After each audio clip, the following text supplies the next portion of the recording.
Hey, what is up, everybody? Welcome to the Average Joe Dividends YouTube channel. In this video, I'm going to go over my November budget. And I don't do a traditional budget. What I mostly do is I track my expenses against my income, and I also track my net worth. So what I don't do is I don't create these buckets like for housing, food, transportation, then try to stay within a certain amount of spending. I just spend kind of, frugally and try to stay within my means and then see where I wind up at the end of the month. So let's take a look at my expenses. We're not going to go over everything one by one. We'll just go over like the larger things. Like I have a son at college, so I get hit every month with dependent expenses where I help him out with his expenses. And I believe he has like a year and a half left. So my expenses will hopefully go down after that. And I adopted a dog. So here was the adoption fee, and then went right to the pet store. So there was some quick expenses right there. So with the dog, and then on the mortgage, I'm paying more than I'm obligated to pay. My mortgage payment right now is like $12.70 and change. What I'm doing is I'm adding $100 every month, and I won't do that for December though because of Christmas and everything. I'm gonna have a lot more expenses, so I'm gonna ratchet it down a little bit more, probably 14 or 1500 in December. But I track everything. Anytime I go out and spend money, I pay a bill. Like here's utilities with MUD. That's my gas and water, and you can see everything else like groceries and things like that. But it all adds up. So here's the total for my expenses for the month of November were 49.80.72. So let's go over to the income side of the equation here, and I'm tracking everything from like interest from savings accounts and even my checking account. And you can see here at M1, this is more sizable here, the 220.44. This is like my 1 year emergency fund over there. And then even things like if I find a dollar when I take my walks, I track that too. And what I do is even if I find a penny, a dollar, or whatever, when I go shopping and do the self checkout, say like in a Walmart, I just put that in there and it lowers my bill by that amount. And then here I get dividends as well. My channel is mostly known for the dividend investing that I do, but I think it's really important to track your spending, have a budget, because if you have no money left at the end of the month, you have no money to invest and to build wealth. So we'll just go through this. You can see a lot of other things in here, like even surveys. I'll leave a link below. I do Swagbucks surveys, and they add up to a decent amount of money every month. And instead of just wasting my time clicking through social media, I'll do some surveys, and you can see how these add up. On the 7th, I got $25. You can see on the 15th, another $25. And then let's see the total. Yeah, another $25 there. So for the surveys, I did $75 worth there just in surveys alone. I also track my W-2. I get paid 2 times per month, and this is net of my insurance, taxes, 401k.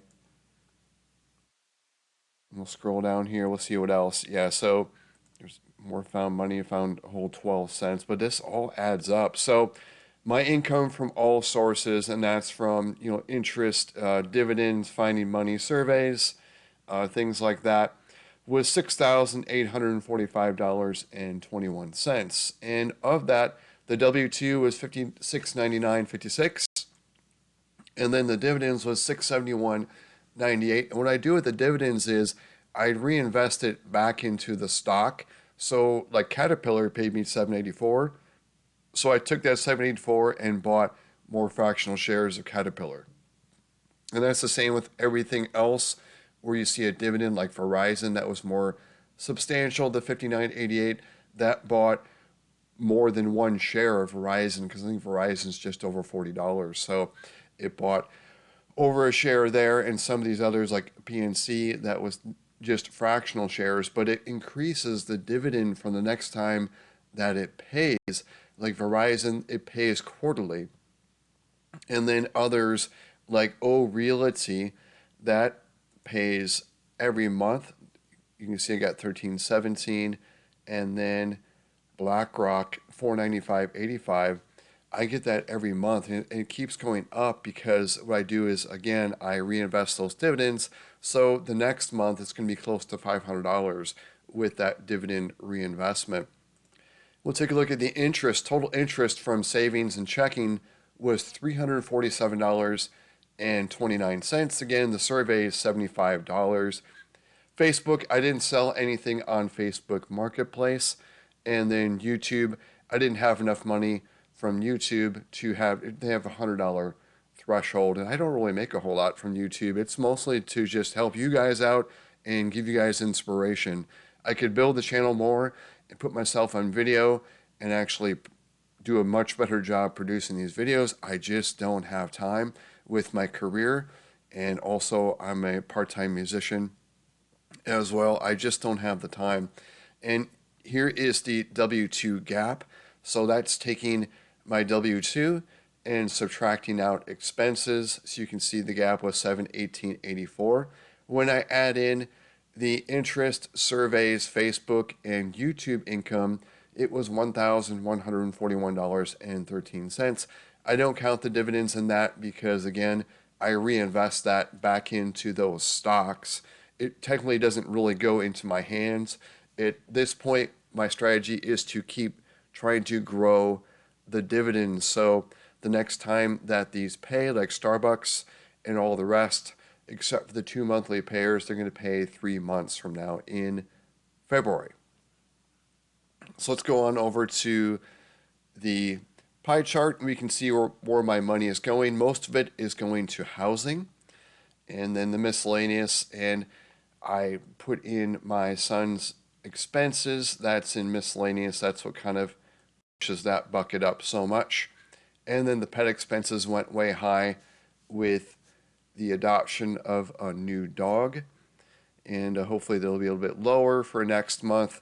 Of course, you know, additional dog food, things like that. Or I'm going to probably have a vet visit because she had a wellness check, but she has to have a full, thorough check with my new vet. So December, we may have some more expenses there. You can see a restaurant, things like that, transportation, utilities, and gifts. And I'm sure gifts in the month of December will go up even higher. But that's just kind of a visual of what my expenses are. So let's close out the video, and I'll show you my net worth statement. And we'll compare it from the last month and the last year, the last 2 years. So over at Vanguard, I have an IRA, and I have a taxable brokerage over there as well. And so what I do is I added that up and then rounded to the nearest $100. So it closed out at Vanguard at $483,800. And then my M1 IRA, that was at $722,700. And then T Row, this is my 401k with my current employer at $101,900. And then Synchrony, this savings account, this is like my 6-month emergency fund at $26,500. Capital One, this is like my 2-month emergency fund, and that closed out at $12,800. And then M1, the taxable brokerage account, this is where I do the focus of my dividend videos, and that was at $279,900. And then M1, my savings account there, this is my 1-year emergency fund, and that was at $58,800. And then here is the home equity. And I don't really like to count this too much. I may even remove this line because you really can't do much with home equity. You always need a place to live. But I don't count my car or anything else like collectibles or things like that, or my musical instruments, things like that. I just don't count it because I'm not going to, sell those. So here's my total at $1,816,400. And just a change from October, just in 1 month, my net worth went up by $85,900. And then my 1 year change was $407,750. And then the change from November 2022, so 2 years, my net worth went up $532,400. And that's just because of the appreciation of the stocks in my investments. And I just own, mostly it's in ETFs, in like VTI, VU, SCHD. Watch my other videos so you can see what I'm invested in. And it wasn't because of a windfall or anything like that. It was just my holdings just appreciating with the market. So that's all I had to show you for this video, was what my expenses were, my income, and most importantly, really the gap. And I did have a pretty nice gap this month at 718.84, and then the total gap, including again interest and surveys, Facebook and YouTube income, $1,141.13. Let me know in the comments below, do you track your expenses like this and track your income every month like I do? I know this seems like it's tedious, but if you're in debt or anything like that, you need to do this. You need to track your expenses and know where it's going, because you need to route that money to debt. And if you're trying to retire early or just be financially independent, you need to route your gap to investments like these, where I have a dividend here. Those are my investments.